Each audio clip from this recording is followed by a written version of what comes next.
Hello.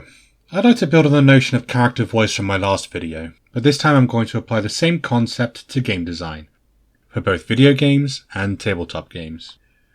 When it comes to good video game design, there's always an inherent conflict: variation versus balance. Every player says they want games to be as balanced as possible, even in single-player games.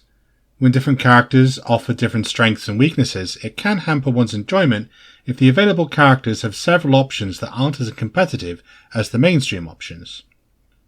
With multiplayer games, this can become quite the point of contention. Character voice isn't much discussed in video games, but the absence of it really brings its importance to the fore. Let me introduce you to one of the most balanced games ever made. The 1980 game Boxing for the Atari. Both characters had the exact same moves and they were punching. It was balanced, but kind of boring. One of the better examples of character voice in the early days of video games was Street Fighter II, which remedied the lack of variety with a great cast of characters who felt like individuals, and their movesets emphasized that individuality. A lot of their basic moves remain similar, and they have to some degree. But here we started seeing experimentation with character expression. Balrog, the boxer who doesn't have any kind of kicking attacks, always stood out to me when I was young. Ryu and Ken's use of chi to trigger their more powerful attacks made them iconic characters, and Blanka's strange electrical mutant qualities made for a surreal and exciting playstyle. A great way to show a character's voice in a game is by sticking to a theme. Tropes are often thought to be a bad thing, but there are many tropes that people love, so there's nothing wrong with leaning into them to create a popular character. Do you have a marksman who's reserved and patient? Boom. Hit shot. Or a fighter who loves the thick of the fight?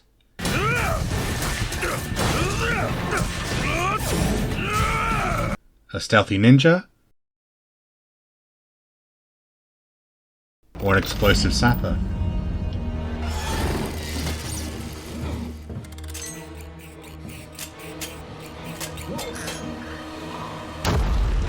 But on the other hand, if your game is full of nothing but standard templates, it will lack depth. If your game is story-focused, perhaps you can lean on your narrative to keep it interesting.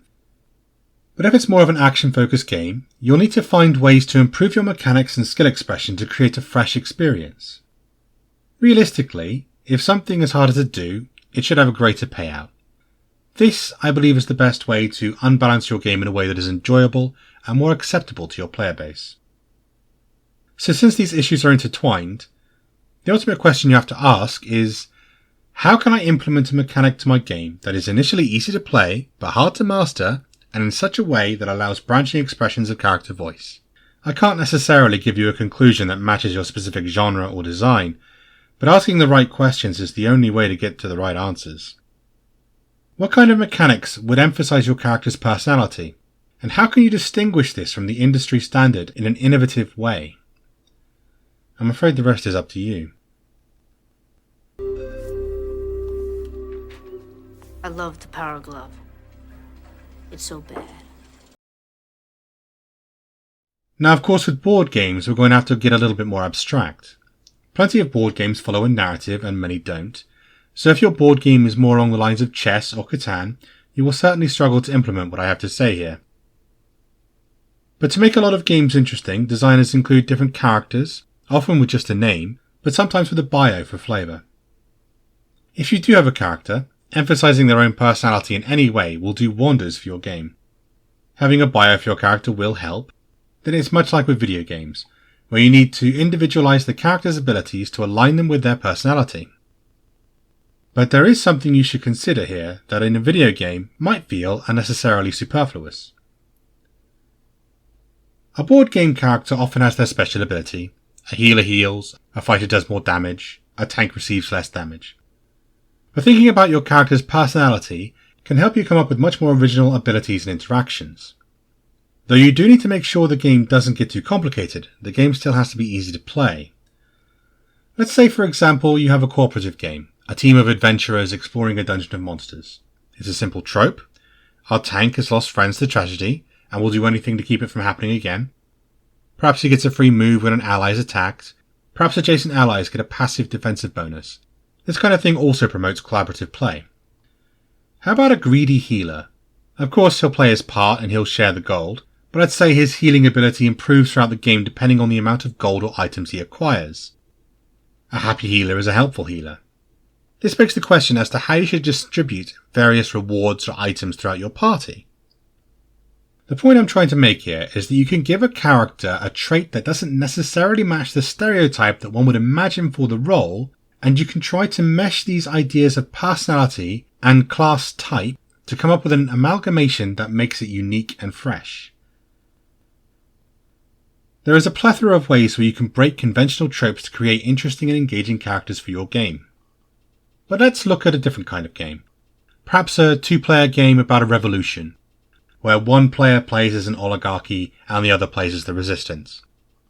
Let's say the oligarchic player has to train and send guard tokens or figures to overwhelm and destroy the few resistance figures in the game. Surely, the oligarchic player would start with a lot more resources, or at least the ability to produce more resources. How would the resistance player fight back?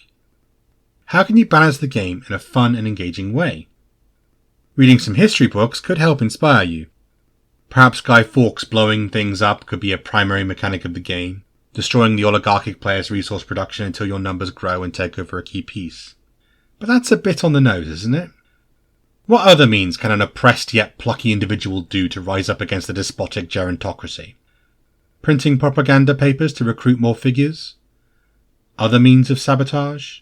Distractions to lead the oligarchic player in the wrong direction, perhaps with the use of some kind of trap card? False flag operations? That one's a bit dark, but you can be if you want. What is the characteristic of your uprising, and how would they go about achieving their goals? Are they even the good guys? This line of thinking can lead to all kinds of ideas. But regardless of the kind of board game you're trying to make, you need to think about the individual character such a thing would have, whether it is an army, an individual, or anything else. What kind of traits should they have? How should those traits be expressed within the game? And how can you add a unique factor to them that gives them a twist that is fresh and innovative? So in closing, character voice is a concept that you can use to enrich your creative project no matter what you're working on. Just try to keep thinking outside the box. Okay, so there's 3 more things that I'd like to leave you with before the end of the video. Firstly, if you want to support me and the channel, be sure to click on the link in the description to have a look at my Kickstarter, and be sure to click on the Notify Me button. That one there, the black one. So that you can get an update as soon as the Kickstarter goes live. You can also join my newsletter, which is also in the description below. It'll have updates on the Kickstarter, as well as other things like the playtesting on Tabletop Simulator and other things. And lastly, this is Jim, the lycanthrope, who works as a scribe on a submarine. Yes, he is a lycan subscribe. Jim works on a submarine because the ocean water blocks the lunar influence and allows him to stay lucid during his episodes. So if you want more information about Jim, be sure to keep watching and like and subscribe.